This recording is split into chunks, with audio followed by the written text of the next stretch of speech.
नमोस्तु गुरुदेव, नमोस्तु गुरुदेव, नमोस्तु गुरुदेव। यहाँ जो उपस्थित जिज्ञासु हों उनको मैं आमंत्रित कर रहा हूँ और प्रथम प्रश्न के लिए मैं आमंत्रित कर रहा हूँ हमारे गुणायतन ट्रस्टी श्री मुकेश संघई रश्मि सिंघई मंदसौर। नमोस्तु गुरुदेव। मैं हमारे परिवार की ओर से कोटिशा नमोस्तु गुरुदेव। गुरुदेव, मेरा प्रश्न ये है कि कर्म सिद्धांत के आधार से हमें सुख और दुख प्राप्त होता है, किंतु उस पूरे परिवार को क्यों दुख या सुख प्राप्त होता है? कृपया शंका का समाधान कीजिए। आपके प्रश्न का भाव ये है कि कर्म सिद्धांत के नियमानुसार सुख दुख वैयक्तिक होते हैं और वैयक्तिक कर्मों से सुख दुख की अनुभूति होती है, लेकिन किसी एक घटना, एक प्रसंग से पूरा परिवार सुखी या दुखी कैसे होता है? देखिए, इसे बोलते हैं निमित्त नैमित्तिक संबंध है।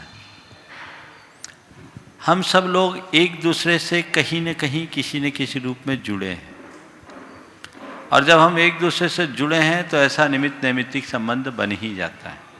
समझ गए? तो ये संयोग है और इसमें सामूहिकता का प्रभाव पड़ता है।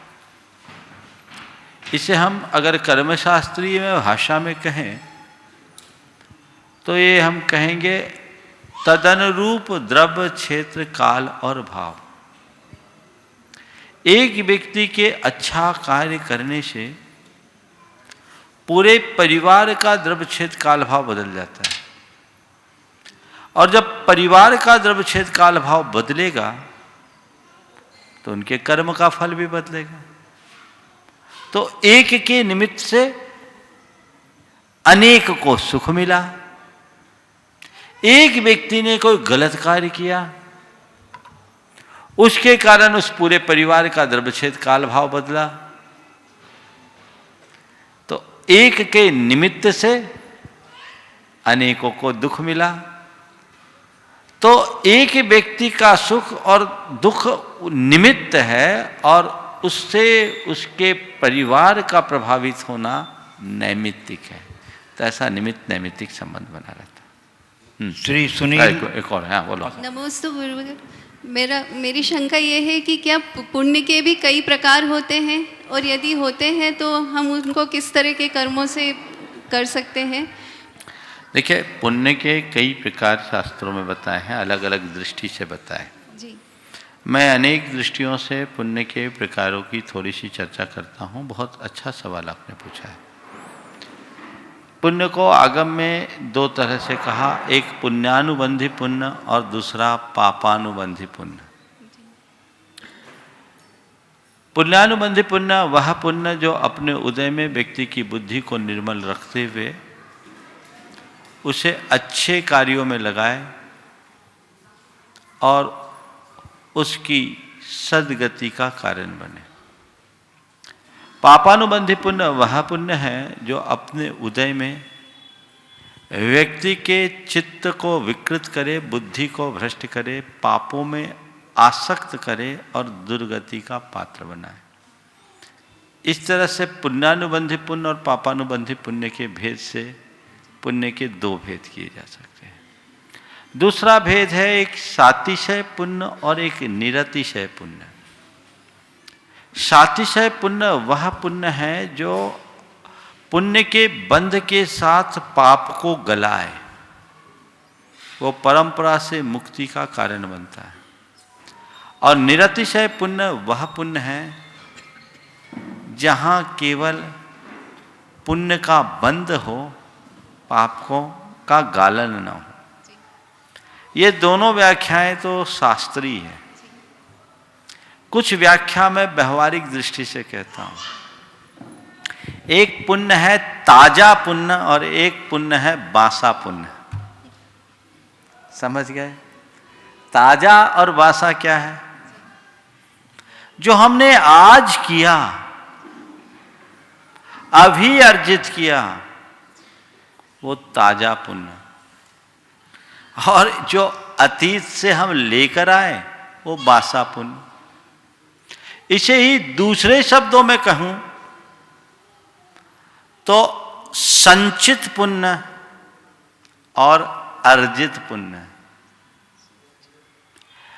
हम बेशक पुण्य लेकर यहां आए हैं, संचित पुण्य के साथ यहां आए हैं, तो कितना लेकर आए वो देखो, वो तो तुम्हारा संचित था। अब यहां आकर के जो अर्जित किया वो अर्जित पुण्य है, समझ गए? तो संचित पुण्य है तुम्हारे पास, अर्जित क्या है ये देखना है।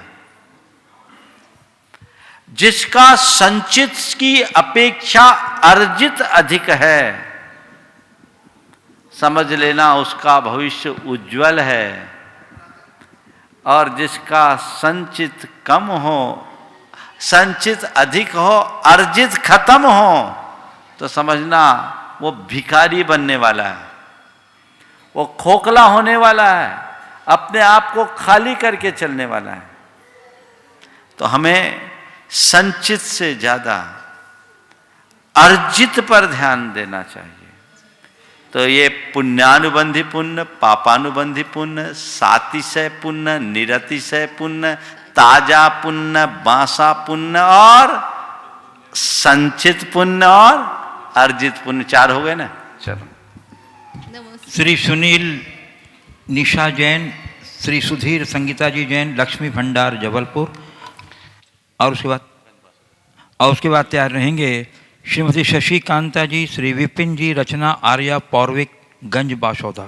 द्वय महाराज जी के चरणों में लक्ष्मी और परिवार की ओर से 3 बार नमोस्तु। नमोस्तु महाराज जी, नमोस्तु महाराज जी, नमोस्तु महाराज जी। महाराज जी, त्रस प्राणी हिंसा 2 प्रकार की होती है, त्रस हिंसा और स्थावर हिंसा। त्रस हिंसा तो हमें दिखाई देती है, और जब वो होती है तो दुख भी बहुत होता है। स्थावर हिंसा दिखाई नहीं देती है और वो सामूहिक भी होती है, फिर भी हमें दुख नहीं होता है महाराज जी। तो इस हिंसा में किस प्रकार का पाप का अनुभाग लगता है? और महाराज जी, इसी से एक संबंधित और है कि स्थावर हिंसा में वनस्पति हिंसा होती, वनस्पति में हिंसा होती है, एक इंद्रिय होता है वनस्पति, लेकिन उसमें कुछ मांसाहारी भी वनस्पति होती है, तो क्या उनको स्पर्शन इंद्रिय भी होती है?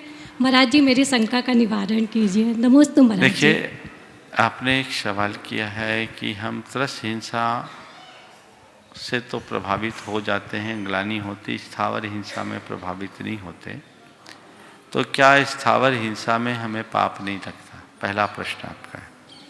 देखिए, पाप तो लगता है, लेकिन सक्यानुष्ठान। हिंसा क्या है इसे समझिए। प्राणों के विघात का नाम हिंसा है। जिसके जितने प्राण उनका उतना अधिक विघात।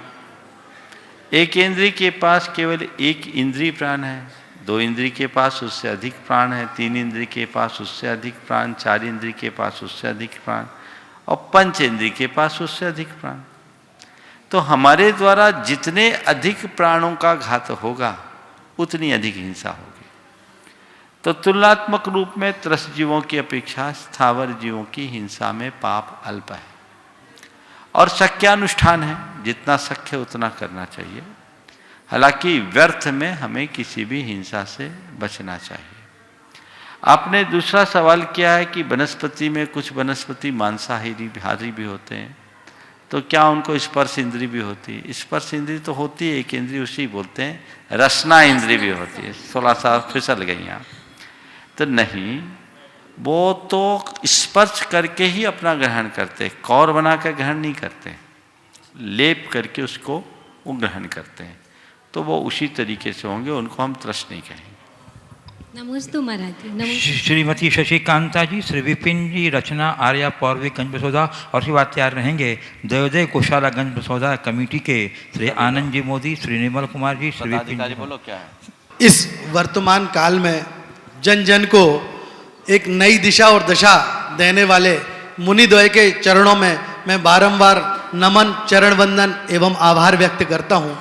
गुरुवर, मैं आपके द्वारा विगत दिनों व्यक्ति का व्यक्तित्व उसकी गहराइयों को उत्कृष्टता देता है, तो वो गहराइयाँ किस तरीके की होना चाहिए, उसका लक्ष्य क्या है, हम किस तरीके से उस गहराइयों को उनकी दिशा और दशा तक प्राप्त कर सकते हैं। साथ ही गुरुवर, मैं आपसे जुड़ने के बाद प्रतिदिन भावना योग करता हूँ और परिवार सहित करता हूँ। तो भावना योग में गुरुवर जो सकारात्मक ऊर्जा का जब हम आह्वान करते हैं, तो जो सकारात्मक ऊर्जा होती है तो वो हम ग्रह, उपग्रह, सूर्य, चंद्र या अपना पृथ्वी, जल, वनस्पति, उनसे उत्सर्जित ऊर्जा को हम आह्वान करते हैं, उस ऊर्जा को हम अवशोषित करते हैं, उस ऊर्जा को ग्रहण करते हैं, या कुछ और ऊर्जा, वो कौन सी ऊर्जा होती है जो हमें प्राप्त होती है? देखिए, सबसे पहली बात, व्यक्तित्व की गहराई का आधार क्या है, आपका सवाल। व्यक्तित्व की जड़ आपकी जितनी मजबूत होगी, व्यक्तित्व में उतनी अधिक गहराई होगी। विनम्रता, लगनशीलता, सकारात्मकता, शालीनता व्यक्तित्व के गहराई के आधार हैं जो हमारे अंदर होना चाहिए। भावना योग में ऊर्जा के संग्रह की बात है, ऊर्जा संचयन की बात है। पूरे ब्रह्मांड में अपार ऊर्जा है। हम सौरमंडल से उत्सर्जित ऊर्जा तक ही अपने आप को केंद्रित न करें। हम विश्व की सारी कॉस्मिक एनर्जी को ग्रहण करते हैं, डिवाइन एनर्जी को ग्रहण करते हैं, जो हमारे जीवन को सकारात्मक बनाते हैं। नमोस्तु। देवदेव गौशाला कमेटी के अध्यक्ष श्री निर्मल कुमार जी, कोषाध्यक्ष महाराज जी। अच्छा, बोलो। मेरा प्रश्न ये है कि जैन धर्म इतना अच्छा है तो सब लोग जैन धर्म क्यों नहीं अपनाते? अच्छी बात है, सब लोगों को ये पता नहीं है। जिस दिन सबको पता लग जाएगा कि जैन धर्म सबसे अच्छा है तो सब अपना लेंगे। चलो। देवदेव गौशाला समिति के गंज बसौदा के अध्यक्ष श्री निर्मल कुमार जी, कोषाध्यक्ष श्री आनंद जी मोदी और महामंत्री श्री विपिन जी और उनके कमेटी के सदस्य हैं, वो आ जाएं। ये अपनी बात भी रखेंगे, सवाल भी रखेंगे, आशीर्वाद भी लेंगे। महाराज श्री जी के चरणों में बारंबार नमस्तु। महाराज श्री, आज आपने जो बासोदा दयोदय गौशाला के रिक्त पदों की पूर्ति की है, हम सभी कमेटी वाले आज यहाँ आए हैं आपसे आशीर्वाद लेने। आपसे विनम्र अनुरोध है कि आप ऐसा आशीर्वाद दें कि गौशाला, बासोदा गौशाला भारतवर्ष में एक आदर्श गौशाला का नाम स्थापित कर सके। इस भावना से आपसे आशीर्वाद की अपेक्षा रखते हैं। नमोस्तु महाराज। देखिए, गंज बासोदा की गौशाला एक बड़ी अच्छी गौशाला रही है, जिसे पिछले 20 वर्षों से लगातार, जब तक अजीत कुमार जी थे, अजीत कुमार जी और सुरेंद्र मिल कर के चलाते रहे। अजीत कुमार जी के जाने के बाद उनकी धर्मपत्नी जतनबाई जी और सुरेंद्र रहे। वर्तमान में सुरेंद्र नहीं, हालांकि पूरी समाज का योगदान रहा। निर्मल जी उसके बहुत दिनों से अध्यक्ष हैं और बहुत अच्छा काम कर रहे हैं।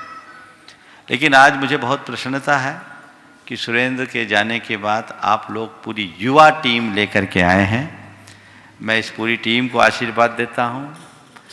खूब लगन निष्ठा के साथ गौशाला को अच्छे से संचालित करो। 500 गोवंश है, भावना भाव 5000 तक पहुँच जाए और सारे ऐसे जो कसाईयों से छुड़ा करके लाए गए हैं। बहुत बड़ा भूखंड आपके पास है, संसाधनों को विकसित करें और जो आपकी जीव दया और सेवा का भाव है उसे साकार करें। यही मेरा आशीर्वाद। नमोस्तु महाराज। कुमारी महाराज श्री, मैंने महाराज श्री के, आचार्य श्री के आशीर्वाद से वो बंजर भूमि में वृक्षारोपण का भी काम किया है, जिसमें करीब 1200 वृक्ष लग चुके हैं। बहुत सुंदर। नमोस्तु महाराज। कुमारी आरती जैन, जबलपुर। अतिशय जैन, चरणों में कटनी। बारंबार नमोस्तु नमोस्तु नमोस्तु।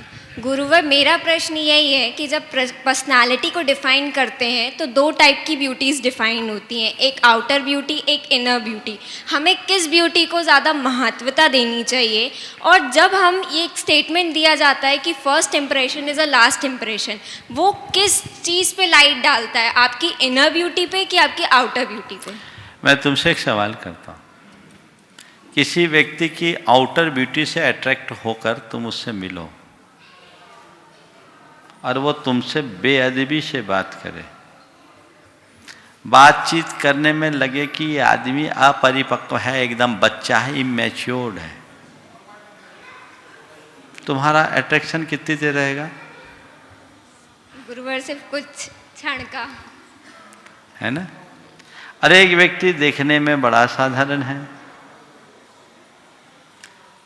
और तुम उससे मिली, उसके बातचीत करने का तौर तरीका, उसके सोच का स्तर, उसका चिंतन इतना बढ़िया कि तुम्हें एक अलग प्रकार की प्रेरणा मिली। उसके प्रति तुम्हारे मन में क्या धारणा होगी? एक पॉजिटिव इमेज फॉर्म होगी ना? ये किसका प्रभाव है? इनर ब्यूटी का। समझ में आ गई? चल। नमोस्तु गुरुवर। शाश्वत अतिशय जैन कटनी। नमोस्तु गुरुवर। गुरुवर मेरा प्रश्न ये है, अपना नाम बोलो पहले।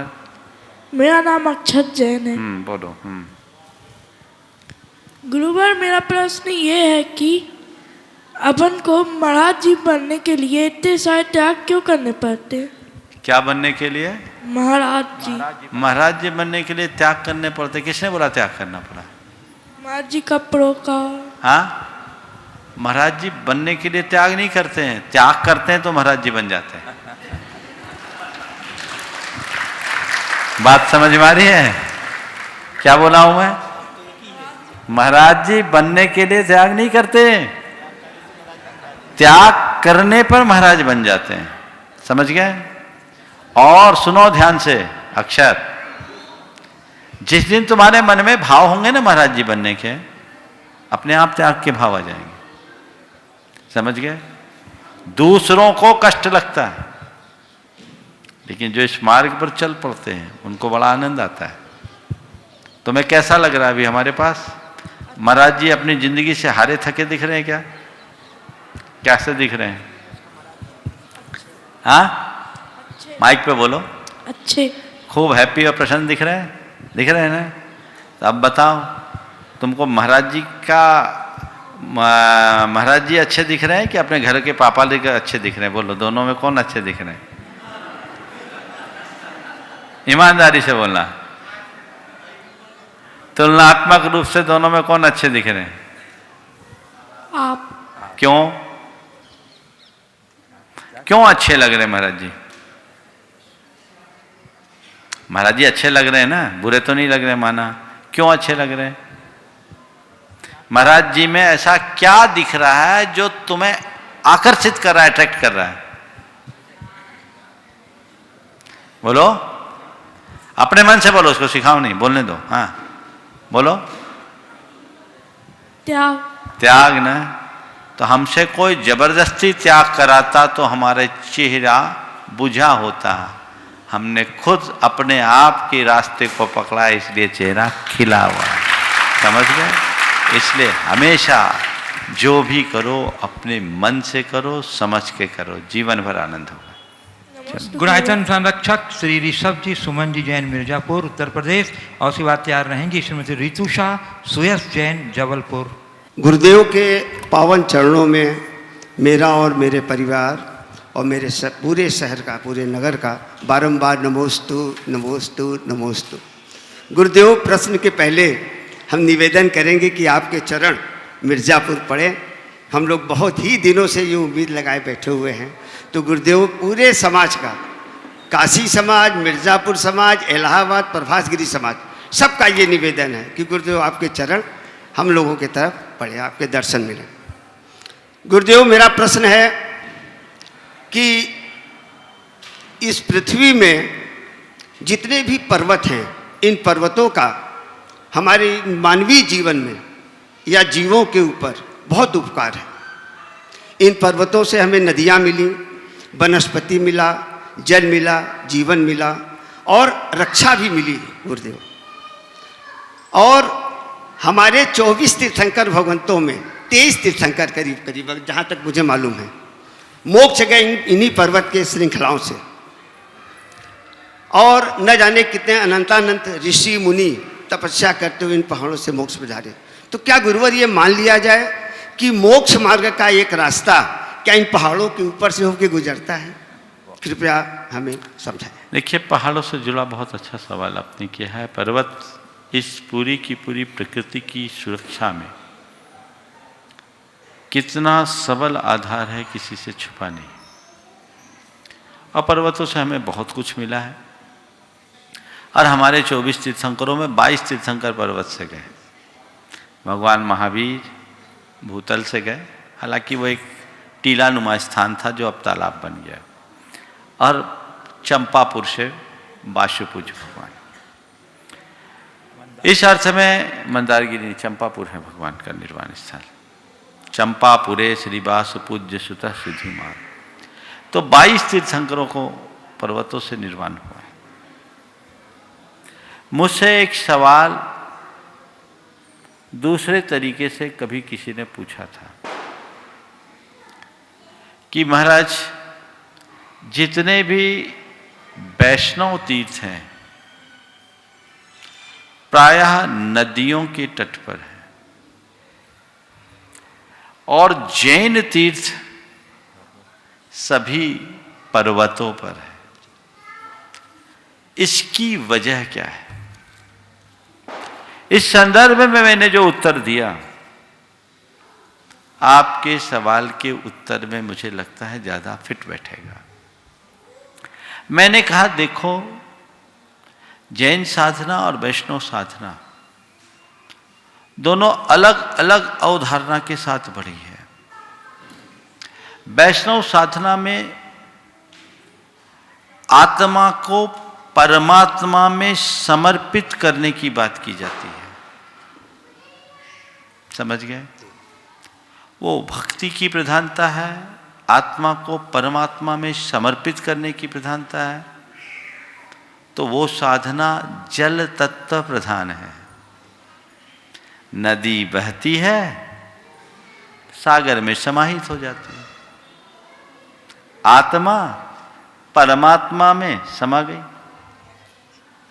लेकिन जैन साधना आत्मा को परमात्मा बनाने की बात करता है। जैन साधना में आत्मा को परमात्मा बनाने की चर्चा है। तो आत्मा परमात्मा कैसे बने? जब वो खुद का उत्कर्ष करे। उत्कर्ष करने के लिए हम पर्वत पर चढ़ते हैं, जो हमारे जीवन की उत्कर्ष का प्रतीक है। और परमात्मा बनने के लिए हमें कर्मों को जलाना पड़ता है, तपना पड़ता है। तो हमारी साधना अग्नि तत्व प्रधान साधना है, जिसमें हम तपस्या करते हैं। तो ये भी निर्जन पर्वत, एकदम अग्नि तत्व की स्थिति, वहां जाकर हम अपने कर्मों को भस्म करते हैं। तो एक तरफ जल तत्व की प्रधानता है, जो भक्तिवाद है, आत्मा से परमात्मा, आत्मा का परमात्मा से मिलन की बात है, और दूसरी तरफ अग्नि तत्व प्रधान तपस्या है, जो आत्मा को परमात्मा बनाने की मार्ग पर चलता है। तो हमारे तीर्थंकरों ने पर्वतों को शायद इसलिए चुना कि अग्नि तत्व की प्रधानता के साथ साधना में अनुकूलता। नमोस्तु गुरु। गुरुदेव के चरणों में सत सत नमन, सत सत नमन, सत सत। गुरुदेव, कोरोना काल में भी हम लोग दोनों जन का एक भी दिन अभिषेक पूजा पाठ नहीं छूटा। इसी तरह जीवन भर ऐसा चलता रहे, इसका आशीर्वाद हमें चाहिए। और मेरी बहनों की तरफ से नमोस्तु नमोस्तु नमोस्तु। गुरुदेव, आंतरिक शांति से मन बहुत प्रसन्नता से प्रसन्न रहता है, आनंदित होता है। तो इस आंतरिक शांति को बढ़ाने के लिए हम ऐसा क्या प्रयास करें?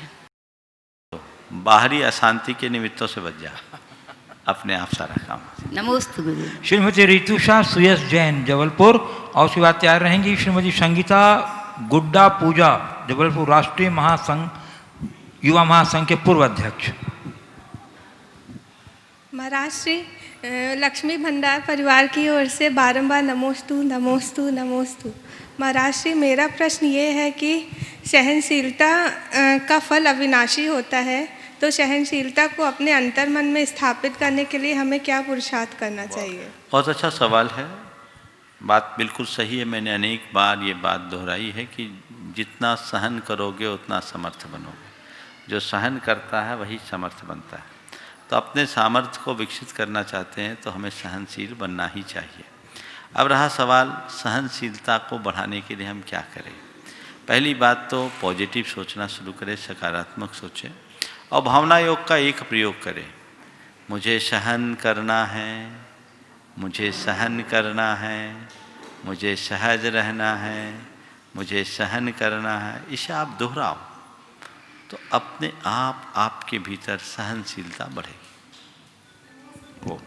श्रीमती संगीता गुड्डा पूजा, जबलपुर राष्ट्रीय युवा महासंघ के पूर्व अध्यक्ष, और उसके बाद तैयार रहेंगे श्रीमती साधना पवन जैन, अध्यक्ष, वर्तमान अध्यक्ष राष्ट्रीय दिगंबर जैन युवा महासंघ जबलपुर। गुरुवर के चरणों में सत सत नमन। जबलपुर राष्ट्रीय दिगंबर युवा संघ महासंघ के सभी पदाधिकारियों की तरफ से बारंबार नमोस्तु नमोस्तु नमोस्तु। गुरुवर, सबसे पहले तो मैं ये आह्वान करूंगा कि आज जबलपुर की उपस्थिति सबसे ज़्यादा है, तो हमें जबलपुर में आपका आशीर्वाद मिलना चाहिए। हम लोग सब आज इसी निमित्त से इकट्ठे हुए हैं, जबकि सब अपने अपने घरों से अलग अलग आए हैं, लेकिन आपको बारंबार आपके चरणों में सब नमोस्तु कहने आए हैं। हमको आशीर्वाद मिले, जबलपुर की जनता को भी थोड़ा लाभ मिले। प्रश्न मेरा ये है गुरुवर, शंका समाधान से आज हमारे भारतवर्ष से भी ज़्यादा विदेशों में भी जो बैठे हैं उनको इतना लाभ मिला है कि हम लोग चर्चा करते हैं तो लोग कहते हैं कि गुरुदेव का ये कार्यक्रम कैसे चालू हुआ। ये शंका मन में हमारे बार बार आती है और हम ये मतलब आपको ये कहाँ से प्रेरणा मिलती है। हम तो क्वेश्चन करने में हम लोगों को लिख के लाना पड़ता है, लेकिन आप ऐसे उत्तर देते हैं जैसे कोई आपको पहले से मालूम हो कि हम क्या पूछने वाले हैं। इसका समाधान गुरुदेव हमारा करें। बिल्कुल, हमें पहले से मालूम रहता है कि आप क्या पूछने वाले हैं। तो कोई संशय नहीं, क्या पूछोगे हमें इतना ही पता है। जो तुम्हारी मन में भ्रम होगा उसके निवारण की बात पूछोगे, और क्या पूछोगे? संशय के निवारण की बात ही तो पूछोगे, और इसके अलावा होता क्या है। लेकिन देखिए, ये तो बहुत बड़ा मतलब हाजिर में हम लोगों के लिए बहुत कठिन होता है। अगर कोई हमसे पूछे तो हम लोग उत्तर नहीं दे पाते। ठीक है, मेरे बाजू में आ जाओगे तो देने लगोगे। चल ठीक है, नमस्ते। श्रीमती साधना पवन जैन, वर्तमान अध्यक्ष राष्ट्रीय दिगंबर युवा महासंघ जबलपुर, और उसके बाद तैयार रहेंगी श्रीमती रश्मि जैन, पवई महिला मंडल। नमोस्तु गुरुवर, नमोस्तु गुरुवर, नमोस्तु गुरुवर। गुरुवर, मेरी शंका का समाधान तो सुबह हो गया है कि आत्महित में आकुलता का त्याग करना, लेकिन उसको त्याग कैसे करें? मतलब थोड़ी देर तो आत्मसात कर लेते, आपको जब तक देखते रहते, फिर वो शुरू हो जाता है, तो उसको कैसे कम करें? बार बार भावना भाव जी, भावना से ही जीवन में परिवर्तन आता है। हमारी साधना, ओम, हमारी साधना, भैया हमारी साधना का सबसे मजबूत पक्ष है भावना। हम जितनी भावना भाएंगे उतनी सफलता पाएंगे, क्योंकि हम जानते हुए भी उधर लुढ़क जाते हैं जिधर नहीं जाना चाहिए। ये आप साधारण व्यक्तियों की बात मत करो, बड़े बड़े योगियों के साथ भी ऐसा होता है। आचार्य पूज्यपाद ने इस बात का उल्लेख करते हुए बड़े पते की बात कही है। जाननपि आत्मनस्तत्वम विविक्तम भावयन्नपि पूर्व विभ्रम वसात चेतः भूया भ्रांतिम अभिगच्छति। आत्म तत्व के बारे में जानते हुए भी एकांत में उसकी भावना भाने के बाद भी पुराने संस्कारों की वजह से बार बार मन उधर ही भागता है जिधर नहीं जाना चाहिए। तो हमारे पुराने संस्कार बहुत प्रबल हैं, वो हमारे मन को उधर खींचते हैं। उन संस्कारों को जीतने के लिए हमें अपने अवचेतन मन में अच्छे संस्कारों का आरोपण करना होगा। बार बार बार जो आप पाना चाहते हो उसकी धुन जगाओ, उसी में मगन हो जाओ, उसी के बारे में सोचो, रात दिन अपने मन मस्तिष्क में उसे पूरी तरह से अंकित कर लो, तब आप उसे हासिल कर पाओगे। एक बार सोचने से हो जाए तो फिर कहना क्या है। ये तो समय साध्य है और इसके लिए सतत अभ्यास की जरूरत है। नमोस्तु गुरु। पवई महिला मंडल की सदस्य श्रीमती रश्मि जैन एवं उनके साथी सब आ जाएं और उसके बाद तैयार रहेंगे कुमार सम्यक जैन जबलपुर। द्वय गुरुवर चरणों में पावन पवई मेरा, मेरे परिवार का एवं पवई सकल जैन समाज की ओर से बारंबार नमोस्तु नमोस्तु नमोस्तु। मेरी शंका है गुरुवर कि पवई गौशाला में आपके चरण पड़े, इसके लिए हम लोग कौन सी भावना भाएं, कैसी भावना भाएं। और दूसरा हमारा शंका है गुरुवर कि कई बार कभी कभी आस्था के आगे लोक रीति आड़े आ जाती है, तो हम ऐसे समय में कौन सा मार्ग चुने कि जो हमारे लिए श्रेष्ठ हो, जिस मार्ग पर हम आगे बढ़ सकें। देखिए, भावना भाने की बात है तो मुझे पता है आपको क्या भावना भानी है और आप भा भी नहीं होंगे, भाते रहिए। भावना भाने में कभी कसर नहीं छोड़नी चाहिए। दूसरी बात, आस्था में लोक रीति आड़े आने लगे तो हमें क्या करना चाहिए, बहुत महत्वपूर्ण प्रश्न है। देखिए, हमें अपनी आस्था का ठीक तरीके से अनुपालन करना चाहिए।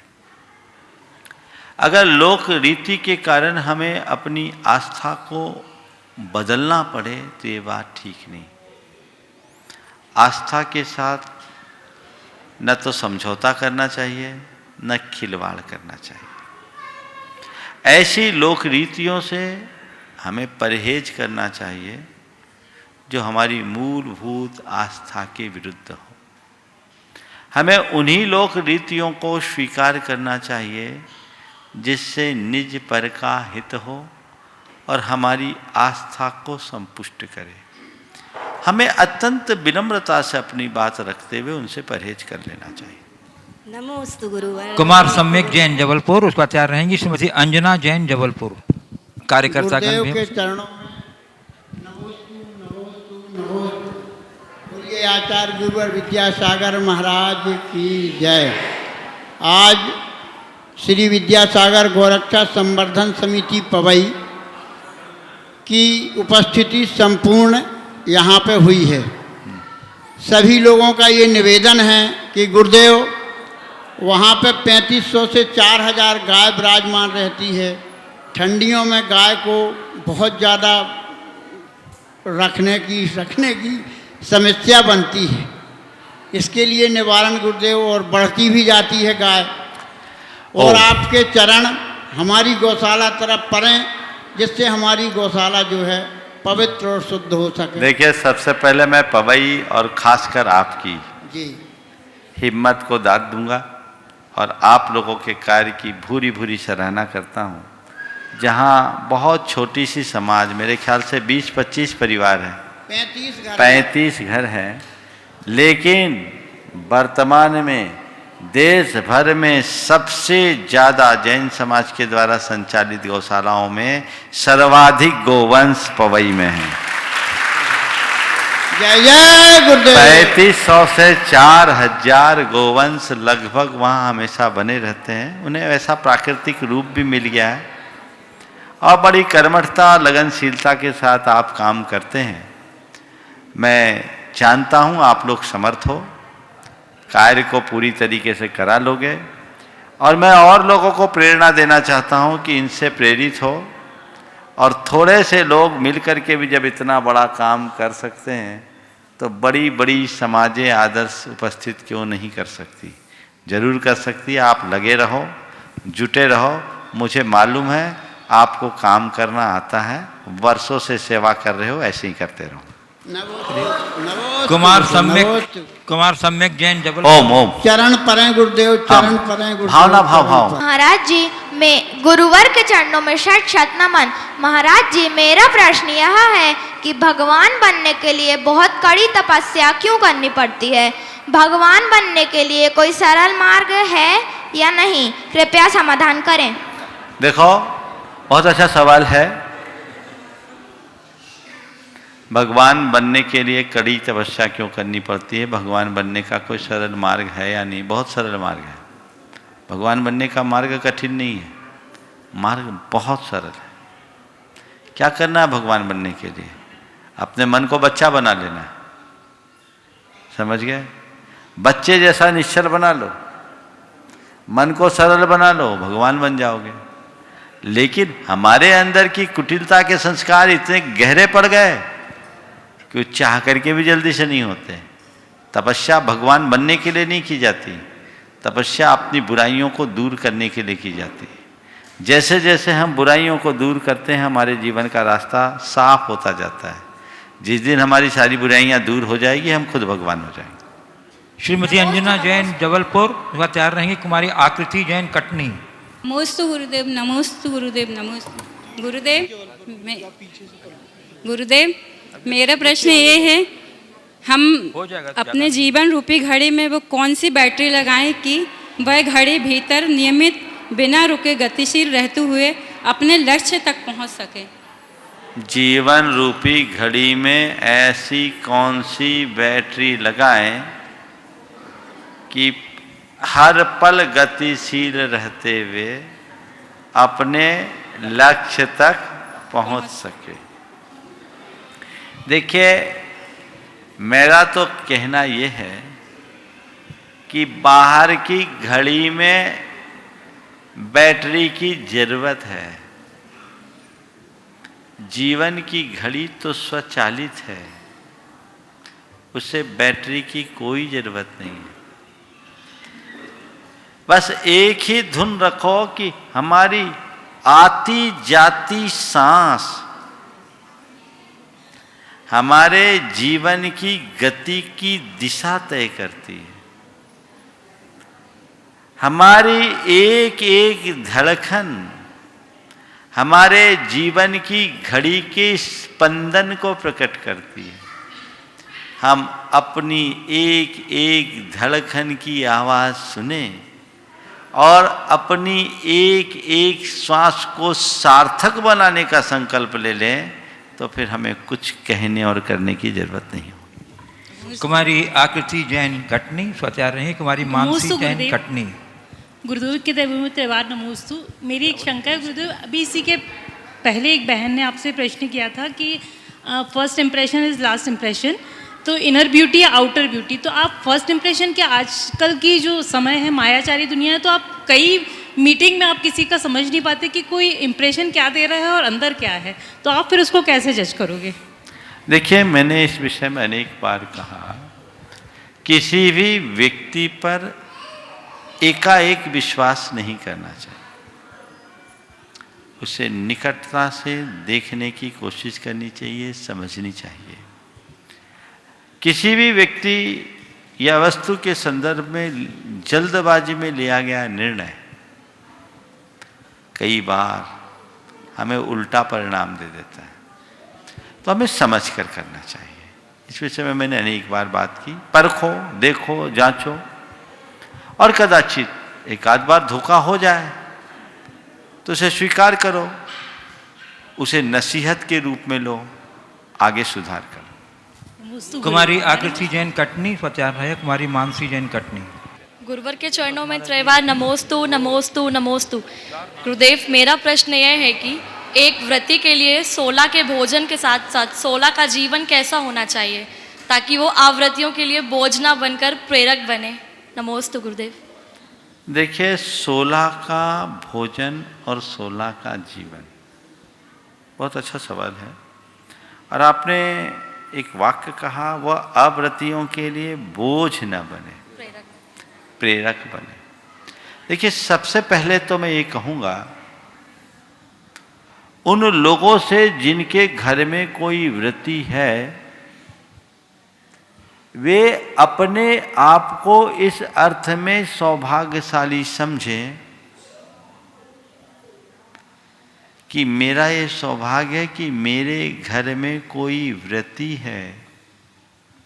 लोग तो व्रतियों का सत्कार करने के लिए दूर दूर जाते हैं, मेरा ये सौभाग्य है आज मेरे घर में मेरी माँ, मेरे पिता और भाई बंधु कोई व्रती है, सौभाग्य है। तो उनके प्रति श्रद्धा पूर्ण भावना होनी चाहिए और इस बात का अंतर मन में गर्व होना चाहिए कि मेरे परिवार में कोई व्रती है। दूसरी ओर व्रतियों को अपने व्रतों का पालन करना चाहिए, 16 निभाना चाहिए, लेकिन भाव शुद्धि को प्रमुखता देना चाहिए। यदि आपके 16 में कहीं थोड़ी बहुत छुआछूत हो जाए तो 16 नहीं बनना चाहिए। 16 यानी आग, शांति से उसे ले लेना चाहिए। ठीक है, हम अपने वस्त्र आदि को बदल लें और अपना काम कर लें। हालांकि परिवार के लोगों को भी उनको अनुकूलता प्रदान करनी चाहिए। कई बार ये होता है, व्रती के लिए तो उनके व्रत ही सब कुछ है और लोग उसमें सहयोग नहीं करेंगे तो उनका मन तो निश्चित चिड़चिड़ाएगा, क्षोभ तो होगा। आपकी निधि को कोई आपसे छीने तो आपको गुस्सा आएगा कि नहीं आएगा। तो ऐसे ही कोई व्रती है, उनकी चर्या क्रिया में कहीं से बाधा आए, उनके व्रतों में दोष लगने लगे तो उनको तकलीफ तो होनी स्वाभाविक है ना। तो तकलीफ होगी, स्वाभाविक है, होगी। तो हमें चाहिए कि हम उनको अनुकूलता प्रदान करें और व्रतियों को चाहिए कि वो औरों के प्रति सौम्य व्यवहार करें। उन्हें इस बात का स्मरण रखना चाहिए, व्रती मैं हूं, घर व्रती नहीं। उनके साथ तालमेल बना करके चलना चाहिए, विनम्रता के साथ काम कर लेना चाहिए। मैं एक बहन जी के बारे में आपको बताऊं, वो व्रती है, 16 करती हैं और उनके घर में अगर कोई कुछ गड़बड़ कर दे तो किसी से कुछ नहीं बोलती। अगर उनकी अनुकूलता रहे तो ठीक है, नहीं तो उस दिन उनका कुछ भोजन छूट जाता, किसी को बोलती नहीं और मुस्कुराहट के साथ जवाब देती, कोई प्रतिक्रिया नहीं करती। थोड़े दिन में ये हो गया कि लोगों के मन में आया कि देखो हम लोग थोड़ा भी गड़बड़ करेंगे तो इनको अंतराय हो जाएगा, इनके भोजन में व्यवधान आ जाएगा। तो अब लोग घर के अन्य सदस्य उनकी चिंता करते हैं और सहयोग करते हैं। मैं समझता हूँ यदि वो चिल्ला चोट की होती तो आज भी उनकी वही दुर्दशा होती, पर उनने सौम्य व्यवहार से सबका हृदय बदल दिया। तो हमेशा सभी के हृदय बदलने की बात सोचनी चाहिए। नमस्ते। कुमारी मानसी जैन कटनी प्रत्यारना, कुमार आर्जव जैन कटनी। प्रतिभा स्थली परिवार की ओर से गुरुवर के चरणों में बारंबार नमोस्तु। महाराज जी, आचार्य जी की प्रेरणानुसार हम सब ने अपने जीवन में हिंदी माध्यम को अपना लिया है, परंतु अंग्रेजी भाषा के कुछ शब्द ऐसे हैं जो रूढ़ हैं और जिनका कोई विकल्प नहीं है और हमारे साधारण जीवन में भी हम उनका प्रयोग अक्सर करते रहते हैं। तो हम उन शब्दों को कैसे स्थानांतरित करें और आचार्य जी के जो वाग गंगा अभियान है उसको हम कैसे जन जन तक फैलाएं? बहुत अच्छी बात कही, इसमें तो मैं भी शामिल हूँ। मेरे मुख से भी कई बार अंग्रेजी के शब्द निकल जाते हैं। दरअसल वो हम लोगों के अंदर रच पच गए। कई शब्द ऐसे हैं जो अंग्रेजी के हैं पर वो हिंदी में आ गए। हम जब भाषा शास्त्र के विषय में चर्चा करते हैं तो 4 प्रकार के शब्द बताए जाते हैं, तत्सम, तद्भव, देशज और विदेशज। ये 4 प्रकार के शब्द होते हैं। कई ऐसे हैं जो दूसरे शब्द से मिलता है, उसको बोलते हैं तत्सम। कई शब्द ऐसे हैं जो दूसरे शब्द से उत्पन्न होता है, उसको बोलते हैं तद्भव। बहुत सारे शब्द देशी होते हैं और बहुत सारे शब्द विदेशी होते हैं। तो बहुत सारे विदेशी शब्द हैं, जैसे आज लालटेन, ये लर्न टेन से बना हुआ तद्भव शब्द है, या तत्सम शब्द है। लर्न टेन से लालटेन हो गया। अब लालटेन का हमारे पास कोई विकल्प नहीं। रेल यान, रेल ही बोलते हैं, रेलगाड़ी ही बोलते हैं। अब ये शब्द रूढ़ हो गए हैं तो इनको जनपद सत्य के रूप में स्वीकार लेना चाहिए। इससे भाषा का विस्तार होता है। गुरुदेव अंग्रेजी का निषेध नहीं करते हैं, अंग्रेजी माध्यम का निषेध करते हैं। व्यक्ति को हर भाषा में निपुण होना चाहिए, क्योंकि भाषा हमारी अभिव्यक्ति का एक श्रेष्ठ साधन है। कई बार ऐसा होता है कि कुछ शब्द ऐसे हम में रच पच गए हैं कि उसको हम हिंदी में बोले तो समझना कठिन होता है। अंग्रेजी में लोग आसानी से समझ जाते हैं। तो भाषा का व्यवहार सामने वाले को समझाने के लिए किया जाता है, जिससे वो अच्छे से समझ सके। हम अगर उसके सामने ऐसे कठिन कठिन शब्दों का प्रयोग करें तो उसके सिर से निकल जाएगा, तो हमारी अभिव्यक्ति का प्रयोजन पूर्ण नहीं होता। इसलिए ऐसे शब्दों का प्रयोग यत्किंचित हो, हमें उसके साथ साथ उसके वैकल्पिक शब्दों का भी प्रयोग करना चाहिए।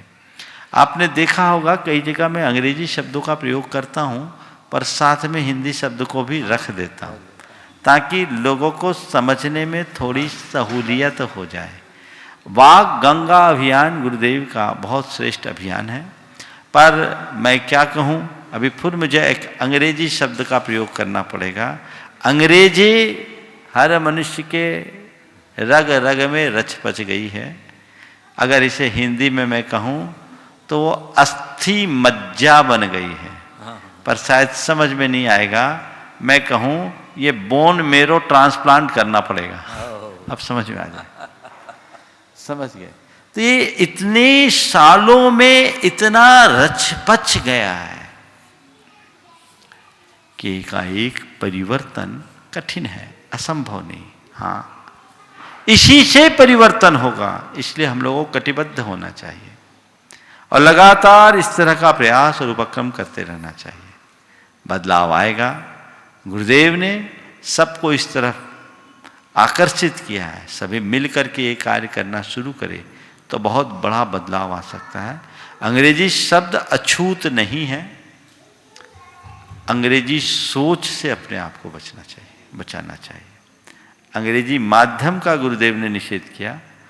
आज आपने भी अंग्रेजी तो सीखा ही होगा, अंग्रेजी बोलती भी होगी, तो जरूरत है जहाँ जो जरूरी वहाँ वैसा बोले। इस विषय में आचार्य कुंद ने ही हम लोगों का मार्गदर्शन किया। वे कहते हैं अनार्य के सामने अनार्य की भाषा बोलो।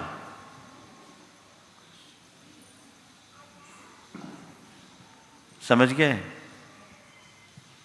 कहते जह भी न सकई अनज्जम अनज्ज भाषा विने दुगाहिदुम तम बाहवारे न बिना परमत्थम मुवदेशनम अशक्कम। तो अशक्य अगर हम उसको उसकी भाषा में नहीं बोलेंगे तो अशक्य हो जाएगा। तो जहां हिंदी समझने वाले लोग हों वहां अंग्रेजी बोलने का औचित्य नहीं।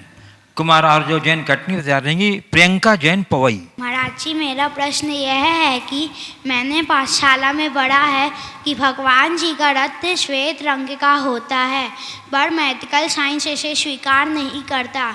इसे कैसे माना जाए? भगवान का रथ श्वेत रंग का होता है, इसे मेडिकल साइंस स्वीकार नहीं करता, कैसे माना जाए? देखो, इसका सीधा सा उपाय।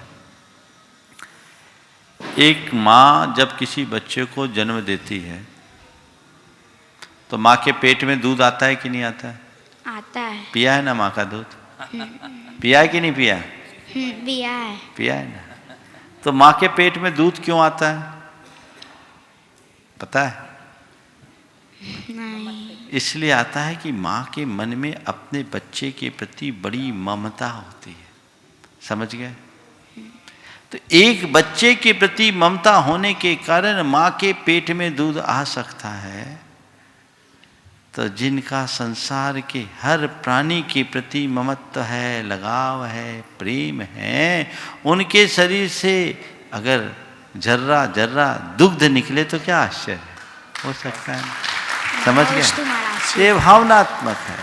उनके शरीर से जब भी रक्त बाहर निकले तो वो दूध की तरह निकले, ऐसा मान करके चलना चाहिए। प्रियंका जैन पवई और उसके बाद तैयार रहेंगे। नमोस्तु महाराज जी, नमोस्तु नमोस्तु।